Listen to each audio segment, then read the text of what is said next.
far too kind. Ain't that what I'm supposed to say right here?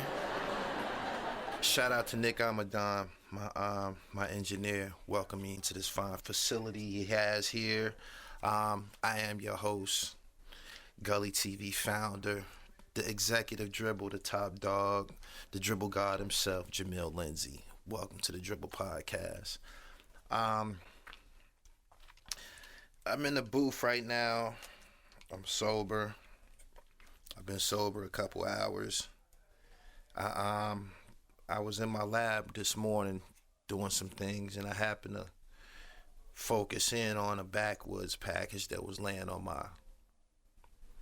my desk, and it says something about this contains an addictive chemical, nicotine.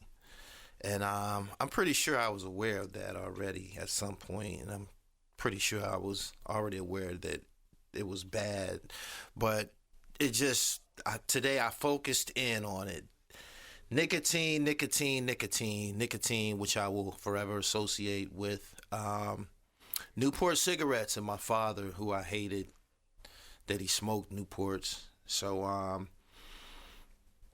don't think I'm gonna be doing any more backwoods, man. I gotta get my reefer intake, my reefer consumption. I gotta get it under control, man. I've been smoking backwoods heavily the last probably like 3-4 months, and I noticed that my intake spiked. You gotta put a whole lot more reefer than backwoods for it to work out. So I'm damn near averaging an eighth in a wood and shit like that. So, you know that shit's it becomes pricey after a while, man.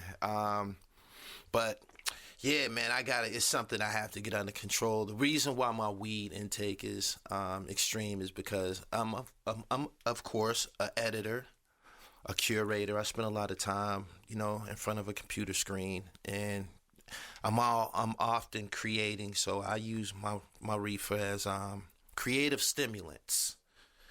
You know what I'm saying? But yeah, I'm in here. I'm sober right now because I'm traumatized from looking at the backwoods package saying that it contains nicotine. I'm too pretty for that type shit. I have to eliminate the backwoods from the rotation. I was with my man Russ earlier. We were smoking a few joints. He's on the raw paper.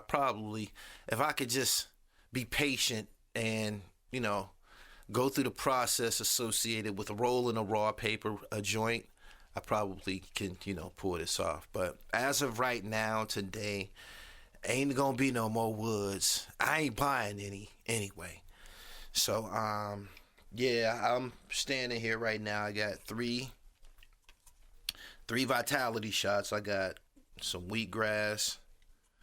I got another one called Dragon's Breath, and high voltage, which is for focus. I'm gonna take high voltage first. Get me all woke up. Get me woke up in here.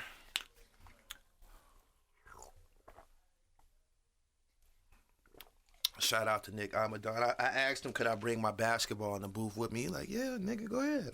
I don't know how it's gonna sound, but yeah, I am the dribble, man. And we came to this point, this podcast situation, not because I'm following trends, but I wanted to fill a void and a need for America's truck drivers.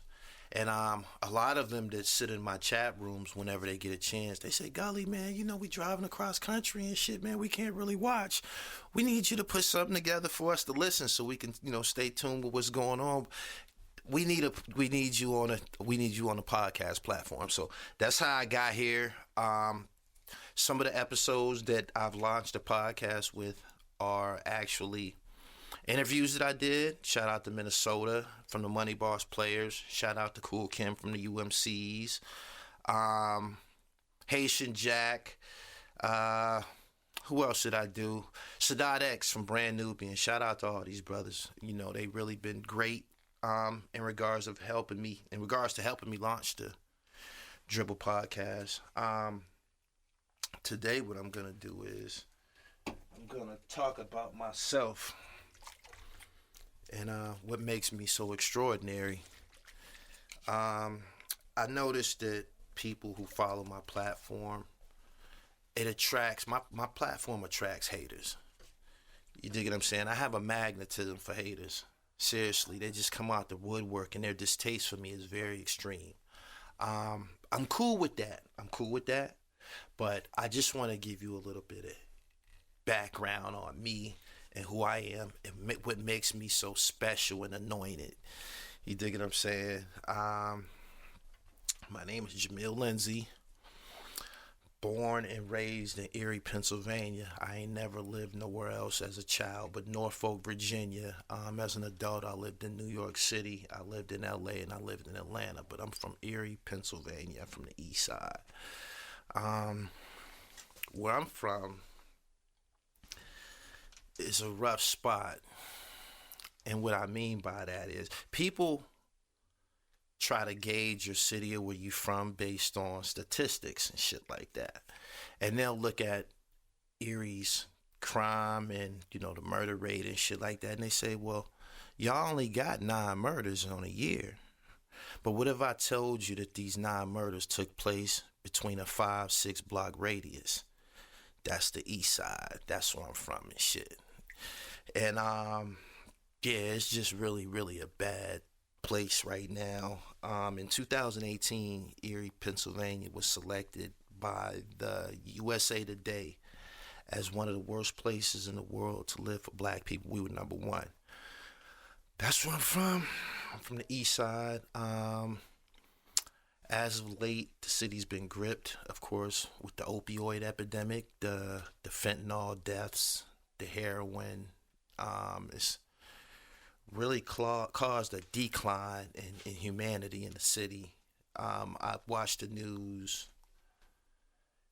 I just don't understand how it got so violent where I'm from, where I was born. It's a lot of fucking murders, man. And the difference with the murders where I'm from is it's a 90% chance you're gonna know who the victim is. If you don't know who the victim is, you might have went to school with their cousin, or you might have worked with their aunt, or there's some type of connection that will make the victim and the whole situation intimate. You know what I'm saying? So I'm affected by murders daily whenever I'm home, whenever I'm in the city of Erie. It's a really bad thing. I try not to let it impair my creativity, but it's just where I'm from. I'm saying this right now because I've had exchanges with guys online and throughout my travels where they feel that they rougher than me or they liver than me or something like that. You know what I'm saying? And my only retort is, nigga, I'm from the east side of Erie. Do you even understand what the fuck type of element that you fucking with? Like, you don't even understand this. Where I'm from 17th Street Projects. I'm from the 16th Street side, Holland Street. And that's where I came to be at. I wrote a book recently. It's called Some Things I've Been Through. It details my interactions and my personal experiences interviewing some of America's most notorious black gangsters. In this book, I give the reader some insight on myself, my upbringing, and where I'm from, and my heritage, for the sole purpose of letting people understand why I was anointed to this position. You know what I'm saying? Why I am like one of the top guys covering urban gangster content, so to speak. It's primarily because my father, you know what I'm saying? And my father, John Lindsey, he was of that fabric. He is someone who was very, very influential in my life, and he let me see up close everything that you would associate with a gangster, from the pinstripes to the cufflinks to the Stacey Adams shoes, the furs, the big cars, the Fleetwoods, the celebrity women, the celebrity friends, all of that. Everything that probably would in a person's eyes would exemplify a street star. That was my father, John Lindsey. So, yeah, being familiar with this whole genre, it's totally of my pedigree. What I mean by this is, my father was what you would call a criminal psychologist elite. What I mean by that is, my father was a super criminal, not in regards to physically harming anyone or robbing anyone. He was the guy who could run circles around you with his mouthpiece and his wits. You dig what I'm saying? So in a nutshell, I come from the seed. I'm an offspring of someone who was often predatory upon people who would be considered gangsters. That's what my father did. My father was a stuff player, a professional cheater. You know what I'm saying? And to make it more layman's terms, my father was a professional cheater. You dig what I'm saying? My father was a guy who looked at alpha males as ordinary men. My father was someone who could look at alpha males as victims, and he often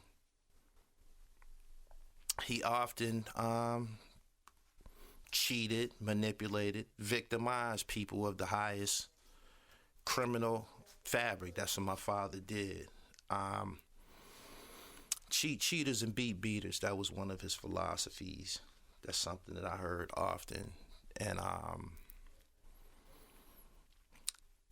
there became a time in my life when my father felt that it was appropriate to start sharing certain elements of his past with me.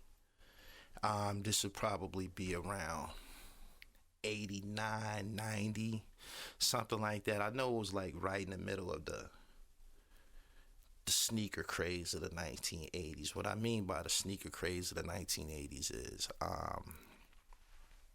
there was a time when all sneakers kind of like cost the same price. Converse, Chucks, and all of these different early brands, they all costed the same. They were all in the same price range.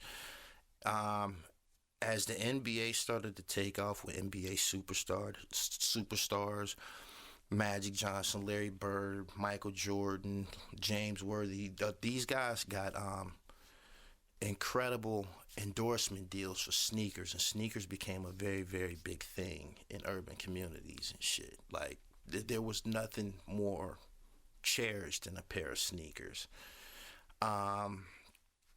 Yeah, like I said, I'm a child of the sneaker rage, being Michael Jordan, Bo Jackson, I'm saying, Andre Agassi, all of these different sports stars had sports endorsed shoes. So it was a big, big thing for me to have, certain types of sneakers during my junior high years. That's when I was living with my father.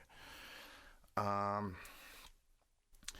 remember, like yesterday, it just got really intense, man. Patrick Ewing came out with a pair of sneaks, and there was a video by Gangstar called Just to Get a Rep. In this video, Little Dap from the group home had on a pair of Patrick Ewing sneakers. This video made these sneakers so important to me, man. I just had to have this pair of sneakers. I had to have a pair of Patrick Ewings. And not only that, during this time, whatever year that Just to Get a Rap came out, hip-hop music became very, very material. And what I mean by that is the music videos started to become not just about the music and what you were listening to. It also became about what you were seeing. You dig what I'm saying? And this was the year that, guys like Slick Rick, Big Daddy Kane, Biz Markie, they was all coming through with the the Benetton and the Dapper Dan and the Lacoste Sportif and all of these different brands and shit. I'm a child while this is going on. You know what I mean? I'm watching all of this shit on Yo MTV Raps, and not only that, I have an older brother who's a hustler, and he's of the hip hop generation. So there became a point in my life that I would just die if I didn't have these sneakers, man. Like, there was nothing else that would make my day. Like, you could have got me any gift in the world, but it wasn't gonna fill my cup like a pair of sneakers. You know what I'm saying? So I remember telling mind you, I'm a basketball star. I remember telling my pops this. You know what I mean? That I had to have a pair of Jordans or something. It might have been another brand. It could have been Reebok pumps. But I was trying to tell my father how bad I needed these sneakers. Now, this is a man who's from Mississippi. He's a blue collar. You know, he's of the blue collar workforce. And he's an old time hustler. So the idea of paying, you know, hundreds of dollars for a pair of shoes, that don't even resonate with him. In his eyes, if you're spending a couple $100 for some shoes, they should be Gators. That's his generation. They should be Stacey Adams or Ostrich or some shit. He just totally couldn't comprehend why I needed sneakers that costed $130 or something like that. So, that was one of the deciding factors in how I got into the drug game. Sneakers, my lust for sneakers. I had been toying around with cocaine. Cocaine was always accessible to me because I had peers. You know, it was when coke came through. There was no sparing anybody of its presence. What I mean by that is, it was so much cocaine and shit around. Like, niggas was getting hold of packs by accident. Like, you could find a pack. You could be playing football with someone, one of your teammates. He might have found a pack. He might have stole a pack. Next thing you know, one of your 13-year-old got some rocks. You know what I'm saying? And what he gonna do with some rocks? He's gonna give some to one of his buddies so they can go sell them together and shit. You dig what I'm saying? So, yeah, cocaine was everywhere. Once, you know, one at a time, guys that I played Little League football with was entering the drug game. So drugs they were accessible to me just like that. Like, I'm talking about accessible.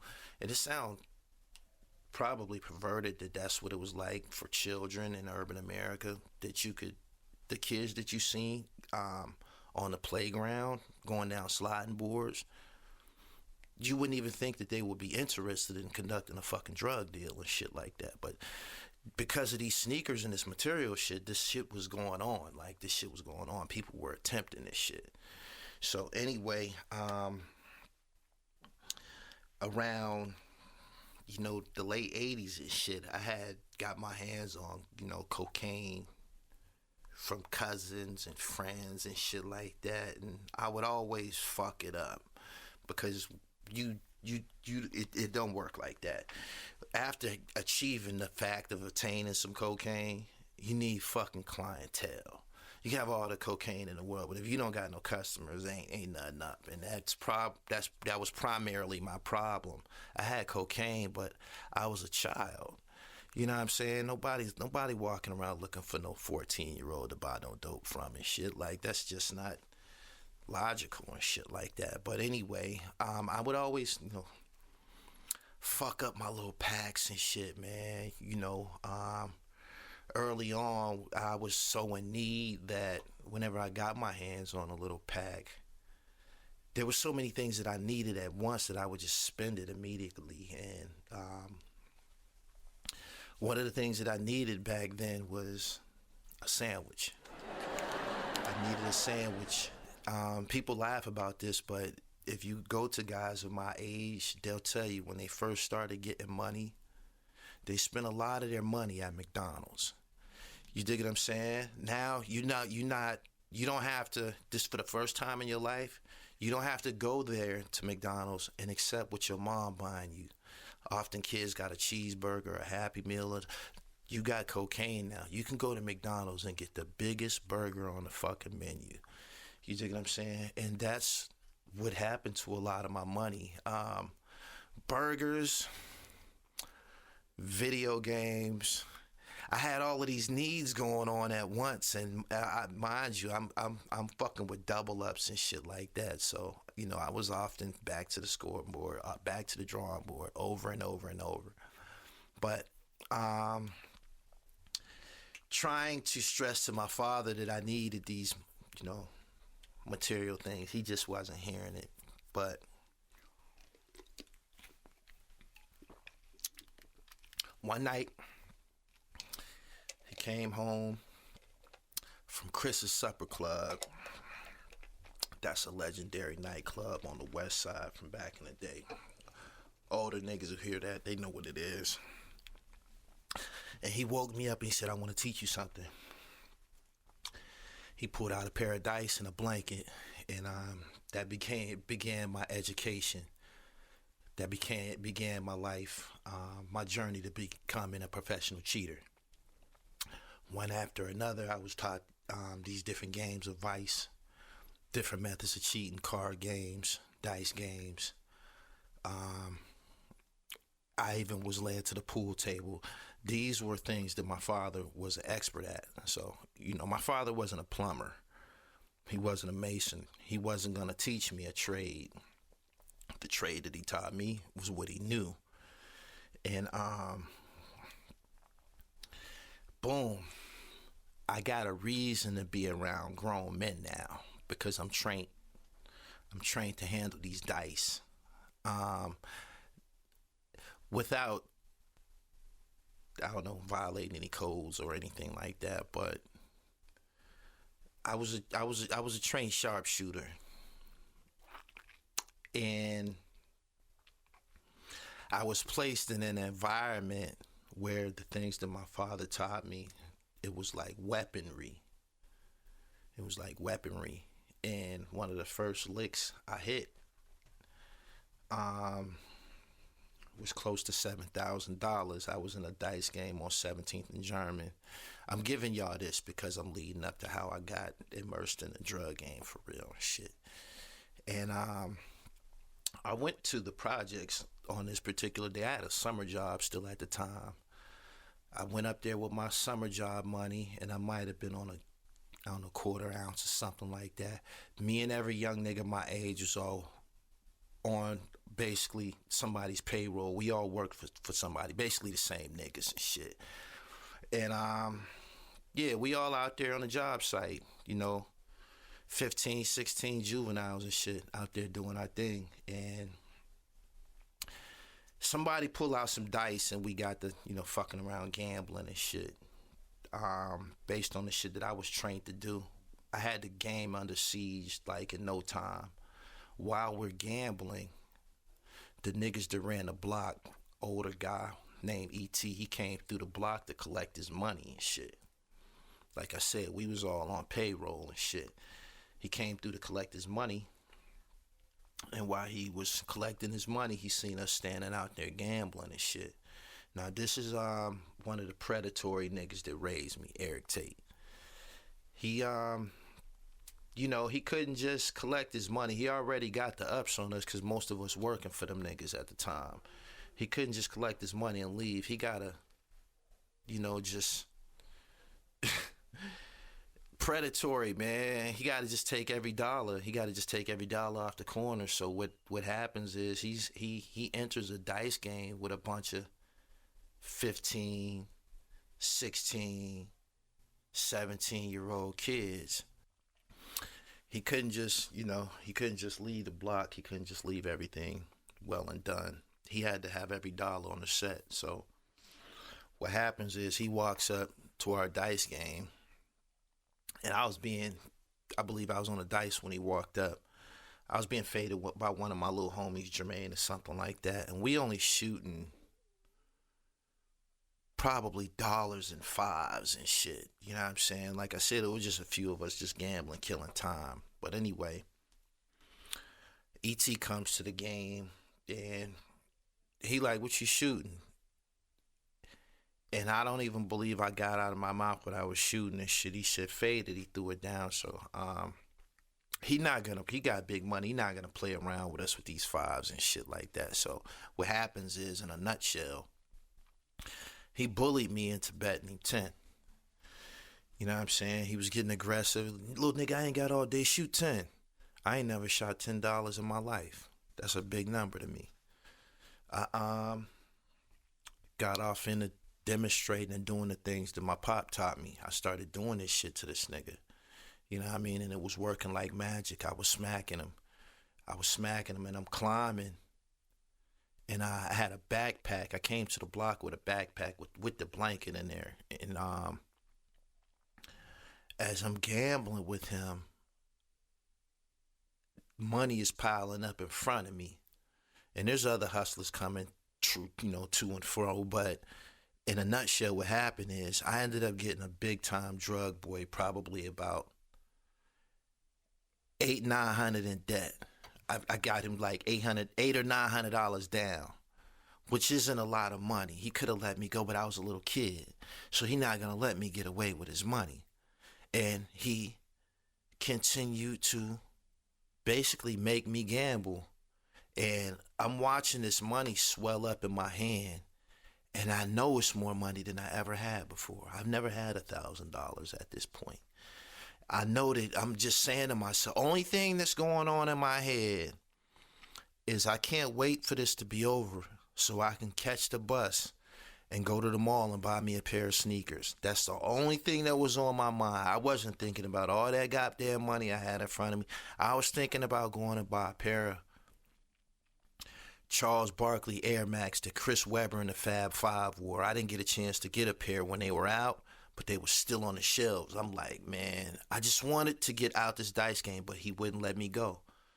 And anybody who's from the streets who's ever been in this situation, whoever been in a dice game that you're not allowed to quit, it gets to the point where you can't miss. I was throwing the dice trying to miss because I wanted to leave. And I'm just hitting him back. This shit getting intense, man. I'm hitting him. I'm busting his ass. And he'll get on the dice and he'll go right out. And I get back on his ass some more. And some hours started to pass. We started gambling at around, maybe like 3:30, 4 o'clock. It's late now. It's late. We gambling under the lights in the projects, under the street lights and shit. And I got a backpack full of fucking money. And this ain't regular money. This is drug money. And what I mean by that is when drug money comes to the block, it's going to be a whole bunch of bills. It's going to be a bunch of 5s, 1s, 10s. It's going to be huge. It's going to be huge. It's not like going and getting $100 out of ATM. They give you $5 $20 bills. No. This money that comes to the block, you might have $2 bills in your hand. You feel me? You're going to get money of all types. So I'm busting him up. I'm busting him up bad. Other hustlers are coming to the game. I remember other hustlers coming and asking him like, yo, what's up? Because this is a big dude. He's a big deal. So people are looking for him. You know what I mean? He done went off the grid for a few hours because he down here gambling with some fucking teenagers. People are looking for him, and all they saying that his car, they know his car is parked on 17th and German. They like, he on 17th Street somewhere and shit. All these hustlers come to the game to see about him, and what they would do is end up hopping in the game because there's so much money. And not only that, where we was from, dice games is like something of prestige. What I mean by that is the niggas that you will see in dice games in my neighborhood, these was the livest niggas in the neighborhood. Probably the best dressed in the neighborhood. Probably the most dangerous in the neighborhood. Probably had the most drugs. These guys are going to be very, very, this is like a star-studded event. So you got all these people standing out here watching us gamble. And I wanted to leave a long time ago. And them niggas wouldn't let me leave. And make a long story short, I ended up busting this game with some big drug boys. Busting my bad. That's how I get my first whip. The next day I woke up. Them niggas is outside my house.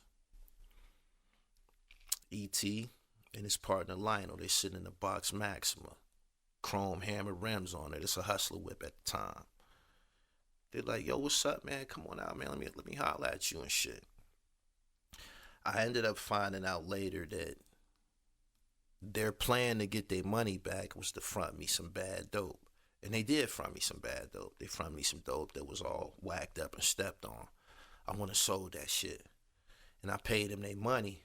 And they said that they were saying to themselves, this little nigga kind of like swift on his feet. You know what I'm saying? Like, he didn't just ragged us in a dice game. We didn't just came and gave him some bad dope. He done paid us back on this shit 2 times. This little nigga really hugging the block. They ended up putting me on the team. And that began my career. That began my life of becoming a somebody, so I thought. The neighborhood that I'm from, there was only 2 things that meant anything. One was being a basketball player, and if you didn't succeed at that, you could have been a drug boy. But they were kind of equal as far as prestige. You know what I'm saying? You could have went either way. I was a highly, highly decorated, sought after point guard coming out of junior high school. I had scholarships. I ended up attending Mercier's Prep High School in the 10th grade. While all of this is going on, I'm a full-time crack dealer, full-time. In the fall of 1993, there was a drug indictment. 26 defendants were swept from Erie's East Side, this being my neighborhood, in a trial that would be, the indictment was known as the United States of America versus the Hood. They took 26 defendants from my neighborhood in the fall of September 93. What they left behind was $1 million drug block. $1 million drug block, they left it to some kids. That would be us. The guys that I just told you earlier in this podcast, I just told you, we was all on payroll. We all worked the block. When they got indicted, they left us there. Because we were trained, we was kids, we was trained and educated on how to operate a drug block. The block continued to function as if the adults were still present. We became adults just like that. Totally consumed by the money, fame, recognition, and prestige associated with this position. I totally started to ignore my lifelong dream of being a point guard in the NBA. I never really practiced basketball. Only time guys like me practiced basketball was at practice. After that, we went back to the streets and you know, with street niggas and shit like that. I could basically just show up at a basketball game and just turn it out without had practice for weeks. That was a gift that I had. I was known for it and revered for it. I was on television. I was in the newspaper. Every element of publicity associated with basketball, it was much more intense when I became a drug boy and shit. I totally made some poor decisions. I'm not gonna harp on that point in my life and shit. I'll give y'all more details at some point and shit, but I made some poor decisions during my teenage years that cost me high school. I never been to a prom. I went to one homecoming, I believe. Never wore a cap and gown, never been to a graduation. I ended up getting my GED. While my peers were experiencing these things, wearing corsages and going to proms and shit like that, I was in jail. I got certified as an adult. for drugs and a shooting. I got certified as an adult because I was, in all actuality, living as an adult. So the judge in turn said, we don't think you're no longer, we don't feel that our treatment in the juvenile system is no longer capable of reaching someone like you. So I got certified as an adult. I went to jail. I'm in jail with grown niggas playing basketball, dogging grown niggas on a basketball court. But that's the only time that I played ball, when I was in jail. When I got out, I'm famous now because not only am I a drug dealer, I got a shooting under my belt. These are attributes that are championed and praised in the black community, which is retarded. It makes no sense. Through the eyes of an adult, I can see that now, that any elements displayed of retardation are championed in the ghetto and in the black community. You know what I'm saying? Like, you can be the most brilliant guy around, highly decorated in education, and a nigga who can't even read, who shot 2 or 3 motherfuckers, they will hold him in a higher regard than someone who's highly educated. Ain't that twisted? But boom, that was my low point, the whole drug thing. My story ain't no different than anybody else in that regard. I fucked up my life. I do, however, come from a quality of fabric that is rare, which probably makes me,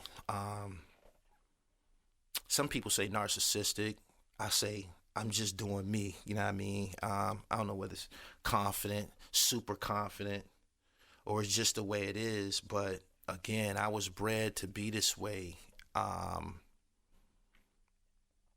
because of my background.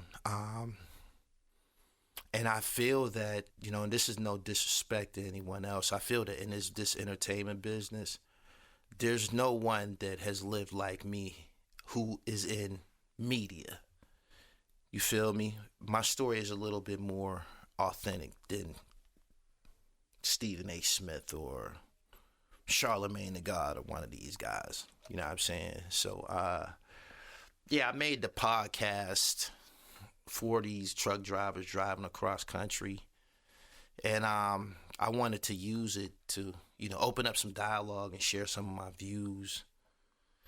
My views aren't always consistent with, society.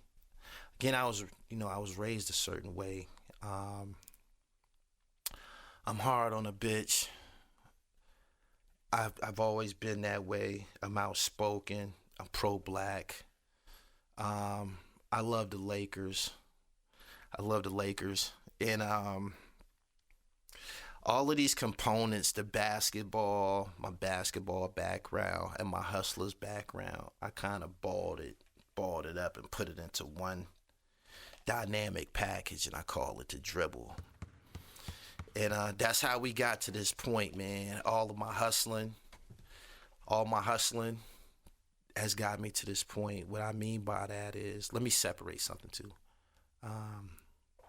I initially said from the beginning, the whole time, that I was a hustler, meaning my pedigree bred me that I could sell any commodity, books, shorts, sweatshirts, hats, caps, music, media. Because of these talents, because of all of these talents, my followers online anointed me the Dribble God. So if you want to know where the name came from, I didn't make it up. My followers anointed me the Dribble God. The whole cliche, get your dribble right. If you go look at some of my old videos, you'll see that I would always begin my videos and I would say, I'm trying to get my dribble right. That's because I am.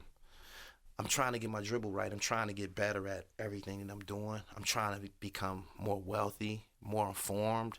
There's just total room for improvement. So I'm trying to get my dribble right. And the reason why I use basketball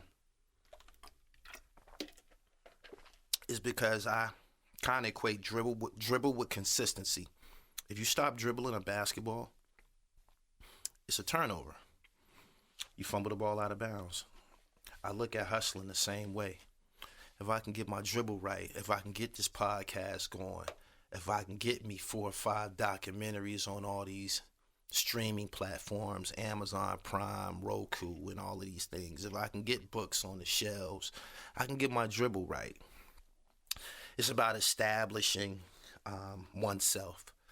So, yeah, I just wanted to stop through and give y'all a little bit of me, and hope y'all enjoying these episodes that I have uploaded to the channel. How much time we been on, Nick? 40 minutes? That's great. We dead on schedule. Shout out to my engineer, Nick Amadon. I'm going to be checking in from time to time in between these episodes that I'm going to upload, and I'm going to give y'all some of me. You feel me? Because I know that's going to bring y'all back. I know exactly what y'all want. I'm going to give it to y'all in increments. I'll speak in more detail. And I also got other topics I'm going to speak about. One of them being big booty white girls. I'm in the gym all the time.